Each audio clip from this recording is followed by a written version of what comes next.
ముందుగా ముఖ్యమంత్రి గారికి, గౌరవ ముఖ్యమంత్రి గారికి ఈ ఎక్సైజ్ పాలసీ మీద ఈ శ్వేతపత్రాన్ని సమర్పించిన విధానం చాలా లోతుగా ఉంది, సమగ్రంగా ఉంది. ముఖ్యంగా ఈ ఎక్సైజ్ పాలసీకి సంబంధించి గత 5 సంవత్సరాల్లో ఎలాంటి సమస్యలు ఉన్నాయి, ప్రజలు ఎలాంటి బాధలు పడ్డారు, ముఖ్యంగా ఇలా కల్తీ సారా తాగి, ఇలాంటి ఇలిసిట్ లిక్కర్ తాగి, వారి ప్రైవేట్ బ్రాండ్స్ తాగి ప్రజలు ఏ స్థాయికి వెళ్ళిపోయారు అనేది ప్రత్యక్షంగా నేను కూడా చాలా నా దగ్గరికి వచ్చి చాలా సమస్యలు చెప్పుకున్నారు ప్రజలు. ముఖ్యంగా గుంటూరు నుంచి ఒక బాధితురాలు వచ్చి భర్తను తీసుకొచ్చింది. భర్తను తీసుకొచ్చి నా భర్త నన్ను కొట్టేస్తున్నాడు, మీరు మాట్లాడండి, వీళ్ళు మందు తాగిని చెప్పి ఆవిడ పాపం బాధపడుతుంటే ఉళ్ళ దెబ్బలు చూపించింది. భర్తను అడిగితే భర్త ఏమన్నాడంటే, నేను ఎప్పుడు ఇలా చేసేవాడిని కాదు, మందు తాగగానే నాకు అట్లా అయిపోతుంది, ఇది నర్వస్ డిజార్డర్ వచ్చేస్తుంది, న్యూరలాజికల్ డిజార్డర్ వచ్చేస్తుంది అనేది తర్వాత దీంట్లో తెలియదు అధ్యక్ష. భూని ఒకసారి అంటే ఇది ఇంకా విష్ణుకుమార్ రాజు గారు చెప్పినట్టుగా ఇది ఇంకా 3,000 కోట్లుగా చాలా లోతైన దోపిడీ జరిగింది. దీంట్లో లాస్ ఆఫ్ కన్సిడరబుల్ రెవెన్యూ దాదాపు 18,860 కోట్ల 51 లక్షలు అనేది ప్రాథమికంగా తేలింది. దీంట్లో అంటే ప్రజలకు కావాల్సిన డబ్బు, ప్రజలకి రావాల్సిన డబ్బు ఇవన్నీ కూడా ఎక్కడికి వెళ్ళిపోయినాయి. నిన్న ప్రధానమంత్రి గారు మనకి కేంద్రం బడ్జెట్లో మనకి 15,000 కోట్లు ఇవ్వగానే ఇందాక గౌరవ ముఖ్యమంత్రి గారు చెప్పినట్టుగా మనం అందరం చాలా ఆనందపడ్డాం. అంటే దీంట్లోనే నిజంగా ఈ 15,000 చిల్లర కోట్లు మనకు వచ్చిందంటే అసలు క్యాపిటల్కి ఇబ్బంది కూడా ఉండేది కాదు. పోలవరం చాలా వరకు అయిపోయాయి. ఇవన్నీ పక్కన పెడితే అధ్యక్ష, నిన్న రివ్యూ చేస్తా ఉంటే ఒక 20,000 తీసుకున్నాడు ఒక అధికారి, మన ఏసీబీ వాళ్ళు తీసుకున్నారు. ఇంటర్ డిపార్ట్మెంటల్ ఎంక్వైరీ చేస్తాం అని చెప్పేసి ఒక రివ్యూ ఏదో కేసు గురించి చదువుతా ఉంటే తనకి కాంపెన్సేషన్ రావాలి, తనకి కోర్టుకి వెళ్ళారు. అది మాట్లాడుతున్నా ఒకటే అనిపించింది, ఒక చిన్నపాటి ఉద్యోగి తప్పు చేస్తే 20,000 రూపాయలు లంచం తీసుకున్నాడని చెప్పి లంచం తీసుకున్నందుకు ఏసీబీ ఎంక్వైరీ ఉంది, లేదంటే డిపార్ట్మెంటల్ ఎంక్వైరీ ఉంది. అలాంటిది రాష్ట్ర వ్యవహారాలు నడిపే ముఖ్యమంత్రి కానీ వారికి సంబంధిత సభ్యులు కానీ స్టేట్ ఎక్స్చెకర్కి 18,860 కోట్ల రూపాయలు పైచిలకు ప్రప్రథమంగా ఇక్కడే మనకి తేలుతా ఉంటే వీళ్ళు శిక్ష పడకుండా ఎలా తప్పించుకుంటారు? శిక్ష పడాలి.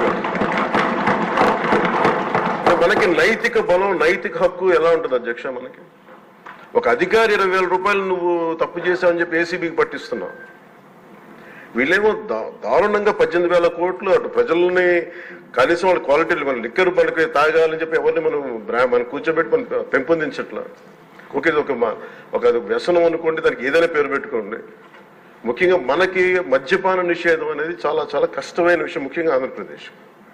ఒకవైపు యానాం, ఇంకోవైపు మనకి మధ్యప్రదేశ్, ఇంకోవైపు చూస్తే మనకి తెలంగాణ, ఒరిస్సా, తమిళనాడు, కర్ణాటక, ఇన్ని బార్డర్స్ ని షేర్ చేసుకుని మద్యపాన నిషేధం అనేది ఇప్పుడు చాలా కష్టసాధ్యమైన విషయం. గతంలో కూడా చేశారు, సాధించలేకపోయాం.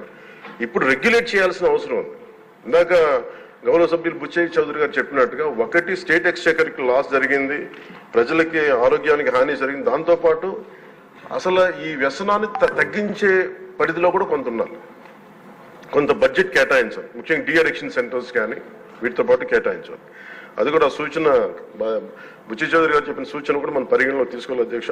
ఎందుకంటే రేపొద్దు మనమే కనుక 18,000 కోట్లు ప్రస్తుతానికి వస్తే దాంట్లో కనీసం ఒక సర్టెన్ శాతం, ఒక 10% అంటాం, ఎంత పర్సెంటేజ్ పెద్దలందరూ కూర్చొని, విఘ్నులందరూ కూర్చొని దాంట్లో కొంత డీ అడిక్షన్కి దాన్ని ఖర్చు పెట్టాలి అధ్యక్ష. కేవలం దాన్ని ఆదాయంగా చూడకుండా అట్లీస్ట్ ఒక 10% డీ అడిక్షన్గా దాన్ని డీ అడిక్షన్ సెంటర్స్ ఖర్చు పెట్టాలి. కానీ అన్నిటికంటే కూడా ఈ రోజున గౌరవ ముఖ్యమంత్రి గారు చెప్పింది, వీళ్ళని ఎలా ఇన్వెస్టిగేషన్ అంటే అలిగేషన్స్, దీంతో ఎండ్ అయింది ఈ ప్రజెంటేషన్. ఇదే కనుక ఈ రోజున మనకి క్లాప్ మిత్రాస్కి ఈరోజు డబ్బులు లేక, వారికి అలాగే పంచాయతీ బోర్డులో దాదాపు 9 నెలల నుంచి మనకి జీతభత్యాలు లేక ఒక 59 మంది నలిగిపోతాం. అలాగే ఫీజు రీఎంబర్స్మెంట్ లేక విద్యార్థులు నలిగిపోతా ఉన్నారు. స్టేట్ ఎక్స్చెకర్లో డబ్బులు లేవు. కానీ అందరూ ఇన్ని కోట్లాది మంది జీవితాలతో ఆడుకుని వీళ్ళ చేతుల్లో మటుకు ఇన్ని వేల కోట్లు దాదాపు విష్ణుకుమార్ రాజు గారు చెప్పినట్టు 30,000 కోట్లు వెళ్ళిపోయాయి. 18,000 కోట్లు ముందస్తుగా తెలుస్తుంది. కానీ ఇంకా లోతుగా చూస్తే అది చాలా పెద్ద ఇది స్కామ్, ఇది దోపిడీ. వీటిని కనుక మనం వదిలేస్తే, తప్పు చేసిన వాళ్ళని గత ప్రభుత్వం సంబంధించిన ఇది ఇట్స్ నాట్ అబౌట్ వెండట, పగా ప్రతీకారం కాదు. కానీ వీళ్ళని స్వేచ్ఛగా కనుక వదిలేస్తే, వాళ్ళ అదృష్టవశాత్తు ఈరోజు వాళ్ళు అక్కడ లేరు. వాళ్ళు కనుక ఉండుంటే వాళ్ళకి నిజంగా వాళ్ళకి సమాధానం చెప్పాల్సిన పరిస్థితి ఉండేది. తప్పించుకొని పారిపోయారు వాళ్ళు. ఈరోజు తప్పించుకొని పారిపోయారు వాళ్ళు. We have to make them accountable అధ్యక్ష. వాళ్ళు we have to bring them into accountability. They have to be penalised. వాళ్ళు దయచేసి గౌరవ ముఖ్యమంత్రి గారికి నేను మీ తరపు నుంచి ఆయనకి తెలియజేసుకున్నాను అధ్యక్ష, దయచేసి వీరిని please we have to penalise them sir. వాళ్ళకి సరైన శిక్ష పడాలి సార్. వీళ్ళకి తప్పించుకోవడానికి కుదరదు సార్. ఏదంటే రేపు పొద్దున ఒక ట్రాఫిక్ కానిస్టేబుల్కి బలం ఇవ్వాలి అంటే ఆపగలమంటే వాళ్ళు ఏమంటారు సార్ లోపల? నేను చిన్నపాటి కానిస్టేబుల్ని అయితే నాకేమనిపిస్తుంది, మీరు పెద్దోళ్ళు అయితే వదిలేస్తారు, మమ్మల్ని అయితే పట్టుకుంటారంటారు సార్. మనకు రూలింగ్కి, గవర్నెన్స్కి, అడ్మినిస్ట్రేషన్కి నైతిక బలం పోతుంది అధ్యక్ష. ఐ రిక్వెస్ట్ యూ, నేను మిమ్మల్ని ఉద్దేశించి అందరినీ హౌస్ మెంబర్స్ గౌరవ సభ్యులందరినీ గౌరవ ముఖ్యమంత్రి గారిని అడుగుతున్నాను అధ్యక్ష మీ ద్వారా. They have to be punished and they have to be penalised whoever they are. ఇది వెండట పగ ప్రతీకారాలతో కాదు. కానీ we promised that we will bring back accountability. We promised we were going to give a clean and clear governance. We have to live up to it.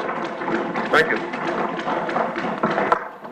ముఖ్యమంత్రి గారు sir, ముఖ్యమంత్రి గారు సమాధానం సార్.